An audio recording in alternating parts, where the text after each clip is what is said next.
The quality of the taxi services has significantly dropped in Prague, despite taxi apps seemingly making users' lives easier. There are now more cab drivers, more road accidents involving taxis, and the city of Prague has already passed a law in an attempt to bounce back from the dire situation on the streets of the Czech capital.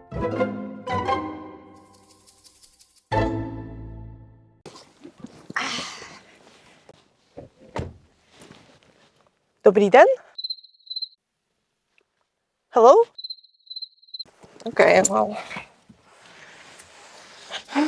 it's gonna be interesting, right?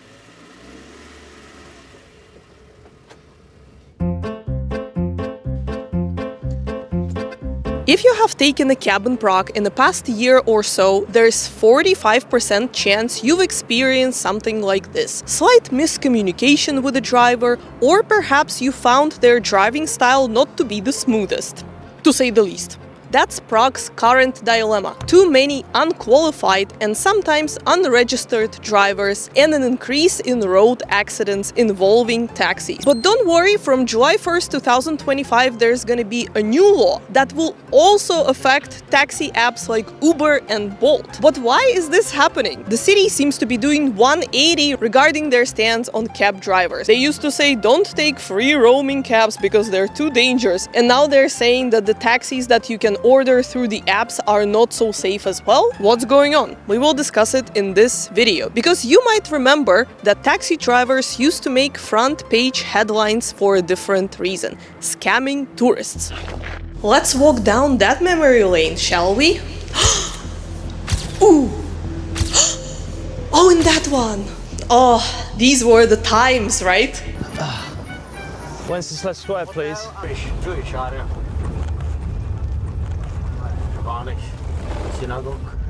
Does the tour cost extra? Hopefully not, because Polish synagogue in Prague does not exist. In 2010s, the reputation of Prague's cab drivers took a massive hit. For both tourists and locals, the rule was now engraved in stone: never take a cab off the street, even if you're crawling and need help. I remember people on my tours complaining about their experiences with cab drivers, with a lot of them being forced to pay more money than they agreed on. And one guy from Australia even got into a physical altercation with a cab driver. He won, by the way. No wonder. Have you seen the videos from the Down Under? These guys are tough as nails. Do you feel like a hero? Not really. It's just something you got to do for the community, mate. We all remember these classic scammers' tactics: plain intimidation or deliberate detouring. But cab drivers of the past would also touch their taxi meter quite a lot. In case you're unfamiliar with this now ancient technology, a taximeter is a device that helps you to count how many kilometers you've traveled. It was crucial for cab companies to monitor if their drivers were not pocketing money for unreported rides. But cab drivers preferred a specific type of meters, the ones made by Torolo company, that had a function: delete mileage. With that, they could easily cheat the system. Paradoxically, it was legal, because all meters had to be approved. So when the complaints from the public started rising that cab drivers are fiddling with their meters, no pun intended, it became a classic Spider-Man pointing fingers meme. No clear villain, just blaming it on each other. Cab drivers were also accused of overcharging their customers. Again, not a surprise for most of us. A court ruled that cab drivers were asking for more money than the set limit of the magistrate: 28 crowns per kilometer. Meanwhile, their fine debt was reaching 200 million Czech crowns. 200 million? Were they driving around thinking that they're in the GTA or something? Where are you going? The current rate is 36 crowns per kilometer, which would make an average ride from Prague city center to the airport 650 crowns. It is approximately how much it costs to take an Uber from the airport. Uber is the official Prague's airport taxi. Last time we checked, Bolt rides were cheaper, but I also found an article that said that Bolt taxi drivers actually don't like to go to the airport. So I don't know if many of them would be available to do that job. There were multiple attempts to expose Prague cab drivers over the years, but we have to note a specific Prague born and raised individual: a former mayor, Pavel Bem, who was chasing dishonest cab drivers before YouTube was even invented. He dressed up first as a stereotypical Italian man and then as a rock music fan to pose as a tourist and took a couple of taxis. On the occasions when he wasn't recognized, cab drivers charged him double the price or even more. He found it disgraceful. Oh, and just as a side note, later he was involved in 800 million Czech crowns controversy called Open Card Project. Even with his love for elaborate dress-up, he could not conceal that one. No, já 3krát týdně cvičím. So for about 20 years there was a real witch hunt on these cab drivers. The police even ran an undercover operation targeting the so-called taxi aristocracy. It was a group of cab drivers that apparently had ties in the magistrate, and the politicians were tipping them on when the taxi controls were going on so they could ditch them. So the police was monitoring one of them for 6 months, and in those 6 months they found out that he overcharged his customers by a whopping $400. What? What the? Yeah, 400. I wish I could surprise you with a bigger number, but that's allegedly all the police found out. They probably didn't monitor him every day, but still in the 6 months I would expect the numbers to be slightly higher. Když to řeknu, já jsem to dělal blbě teda. It all changed in 2014 when Uber and later Bolt entered the market. Old school cab drivers were not thrilled about it and even protested in February 2018, blocking key city roads. But tourists and locals didn't care anymore. Now they could summon a cab with 2 clicks without fearing that they will be ripped off. And we all lived happily ever after. Not quite. There is a new issue now, I'm afraid. Apparently there are too many unqualified cab drivers in Prague, according to the latest statistics, which resulted in a spike in road accidents involving taxis. In March 2025, there was a police campaign, and in a couple of days they checked 400 cab drivers and gave them 300,000 Czech crowns in fines. Half of that was for unpaid fines, ironically. Wow, looks like they're setting new records. Couple more days like that and maybe we can get it to 200 million Czech crowns in fines. The arrival of app-based services had pushed the city towards a reform. So in 2020, taximeters and rooftop lights were abolished, along with a mandatory city exam for drivers. That exam used to be a real challenge, akin to the exam for the tour guides. Of course, we have to prove our knowledge of buildings and sculptures mainly, but knowing the city also helps. It would be very bad if the tour guide couldn't orient, right? I remember one of my classmates from the guiding school was simultaneously studying to pass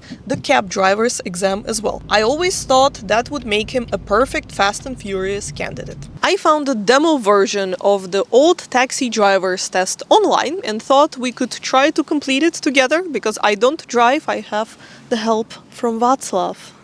Hi. I have it here on my phone, so we can start the test.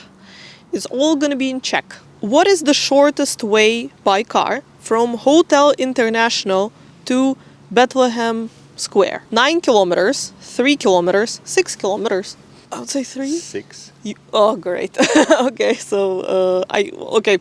Well, because you are driving, so I trust you. I'll say 6. Okay. Moto Hospital is in Prague 5 Kartouska, Prague 5 Rengenova, Prague 5 Uvalu. I have no clue. Let's try The middle one. the middle one. It Because sounds like a hospital. Yeah. Yeah, we have 25 more to go, so we are gonna speed this up a little bit. Da da da da. Well, we didn't pass. We didn't pass. But we got 20 out of 30. That's not bad for people who are not planning to be cab drivers, probably. I think that's impressive considering the fact that I've read that only about 3% of people who tried to pass this test could actually pass it. But now you have a better idea on how the test looks like. What do you think, Václav? Was it difficult? I think it was difficult, yeah. We have like 800 hotels in Prague. Knowing all the names, it's pretty tough. Cab drivers are probably aware of the most famous ones. Anyways, if you want to try it, we'll link it down below. I got curious and found out that Prague is actually one of the most stressful European cities to drive in, according to discovercars.com. They measured the heart rate of the drivers in multiple European cities, compared it, and Prague was in the top 10. So driving in Prague is no joke, which is why some Czech politicians had called the current situation alarming. Last year, the number of road accidents involving foreign taxi drivers had increased, along with the number of cab drivers in general. Prague has now 16,000 taxi drivers, and the population here is 1.4 million people. Just for comparison, London, with a population of 9.8 million people, has 17,800 taxi drivers. So by that logic, Prague would need about 1,000 cab drivers, but considering the flow of tourists, maybe a little bit more would do as well. Tourists tend to trust cab drivers when they get into a car. Of course, they should be familiar with the local rules of traffic. But the thing is that only 55% of cab drivers in Prague are Czech nationals. Driving a cab became an easy job for immigrants to take up. And according to the recent statistics, most traffic accidents involve immigrants who are driving cabs. The city seems to view foreign residents as the key issue. So starting from July 2025, all cab drivers will be required to have a driver's license issued by Czech Republic or another EU country. Moreover, they will be able only to work as long as their residence permit is valid. So for example, if they have a 6-month-long visa, they could only work for those 6 months. This is a model borrowed from Poland, where a similar law was passed recently. Some people say it's not going to be as effective, but I guess we shall see. This is an excellent opportunity for the old-school cab drivers to improve their reputation in the eyes of the public. You can find these very interesting edits with flipped Uber and Bolt cars with big letters, "Danger, danger, unqualified drivers" all over them, posted by, I guess, somebody who looks like a traditional taxi driver's company. Outside of those edits, though, you can still find a lot of articles where app taxi services seem to be at the center of road accidents. Interestingly, about a year ago, all the articles about it would be trying to somehow cover up which taxis were getting into traffic accidents. They were even blurring stickers on them, as if nobody would guess what kind of app the taxi was ordered from. Nowadays, most articles seem to be acknowledging the fact that there is a problem with unqualified foreign drivers. Now, the old-school cab drivers in Prague must be rejoicing. They can point fingers at us and say, "Haha, we told you so." Apparently, they've been trying to warn everyone about the potential dangers of the taxi apps since the time they entered the market. Ironically now, the websites of the free roaming taxi drivers are the ones warning tourists about scams. 10 years after they allegedly were scamming tourists themselves. Life always just brings us the greatest jokes, right? That's not to say that Uber and Bolt don't have any problems. There are plenty of complaints, mainly from their workers about low pay and other issues. I guess saying that Bolt and Uber drivers are not happy with their current conditions is an understatement. They had a strike in Prague. To quote the article, "Uber and Bolt continue to charge drivers commissions of up to 35%, the group claims, without paying taxes in the Czech Republic." Wait, what? I don't know what taxes are. What are taxes? I do have to point out that ordering a cab via app is much safer than taking a cab from the street. Cars on the app are always tracked, so if anything happens, you can hopefully trace it back easily. Like the police was able to do a couple years ago when a Bolt driver threw out a blind woman from his car because he didn't want to take her service dog in. The police was able to find him pretty fast, and of course he lost his job. But let's finish our news segment with something positive. About 4 days ago, a tourist in Prague was charged 200,000 Czech crowns for a short taxi journey in Prague. According to this article, he hailed a taxi in Melantrichova Street. When the ride was over, the tourist paid by card, went to sleep, woke up and found out that he was charged 202,202 crowns instead of 202 crowns.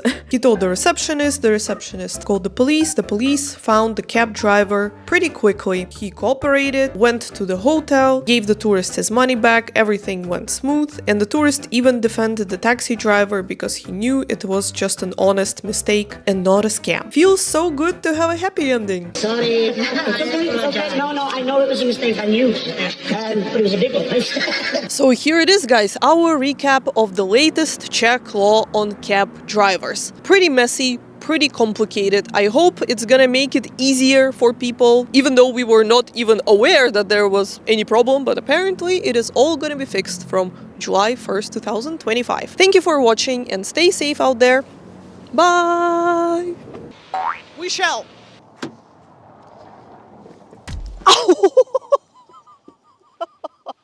That was a very painful blooper. Oh. I think I might have gotten a concussion. The cities seem to be going 180 on their stance about the CAPSI. The CAPSI. What is CAPSI? I just invented a new word. I was holding it. I'm holding it now. Yeah, good. Thank you.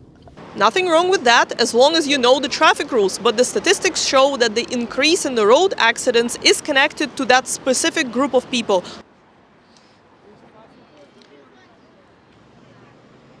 Okay.